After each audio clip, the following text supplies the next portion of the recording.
Sa 305 ka mga miyembro sa Kongreso, 215 ang may pirma sa ikaupat ng impeachment complaint batok ang Vice President Sara Duterte atol sa plenary session niadtong Miyerkules. Sobra kini sa gikinahanglang ihap sa mga representative nga 102 ka mga kongresista aron mapadayon ang impeachment complaint ug maduso sa Senado. Pipila sa mga gibasihan sa impeachment kang Duterte ang paggasto sa confidential funds, assassination threat kang President Ferdinand Marcos Jr, First Lady Liza Araneta Marcos ug House Speaker Martin Romualdez. Sumala ni Senador Imee Marcos, wala siya makaangay sa gihimo sa Kongreso ug wala sab niya maangayi ang giingong distabilisasyon sa iyang igsoon nga si President Ferdinand Marcos Jr. That I was ballistic.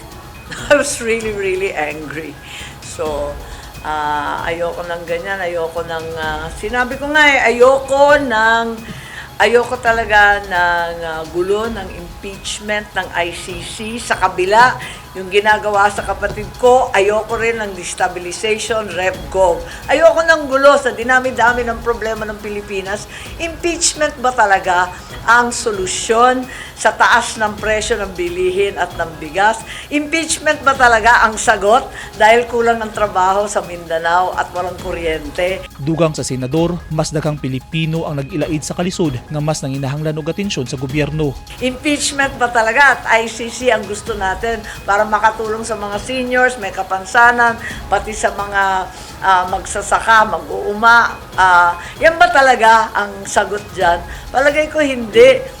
Nakakahiya na tayo. Tutukan natin ang mga problema ng sambayanan at yan ang tungkulin na sinumpaan natin. Gibulgar usab ni Senador Marcos na 2023 pa gihisgutan nila Romualdez ang impeachment batok kang Vice President Duterte. It has its own procedures and they have their reasons.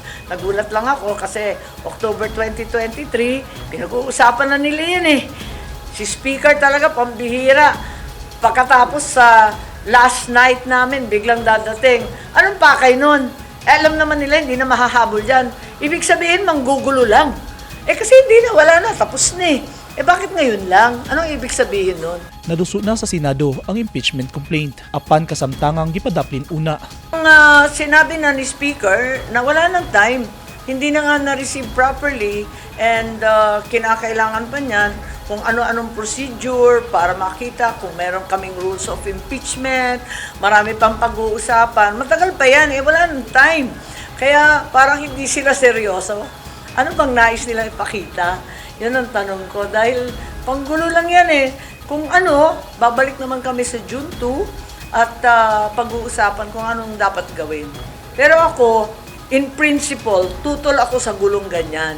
Kung destabilization man yan kay Bongbong, kung impeachment yan kay VP Inday at ICC kay PRRD, ayoko ng ganyang klaseng gulo na nanghihimasok ang mga dayuhan dito sa Pilipinas.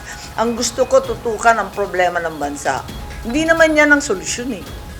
Sa pahayag ni Vice President Sara Duterte kaganiha, gilimod niya nga naa siya'y gibuhian nga assassination threat batok ang President Marcos Jr, First Lady Liza Araneta Marcos ug House Speaker Romualdez nga usa sa mga gibasihan sa impeachment complaint batok kaniya. Misplikar sab si President Marcos Jr nga walay kalambigitan ang ehekutibo sa impeachment complaint batok kang Duterte. Gikumpirma sab ni Senate President Francis Chis Escudero nga dili pa masugdan ang impeachment trial batok ang Vice President Duterte samtang nakabreak ang Senado. Sa Hunyo 2 pa mubalik ang session sa Senado. Eugene Hinutan, Newsline Philippines. Stay safe.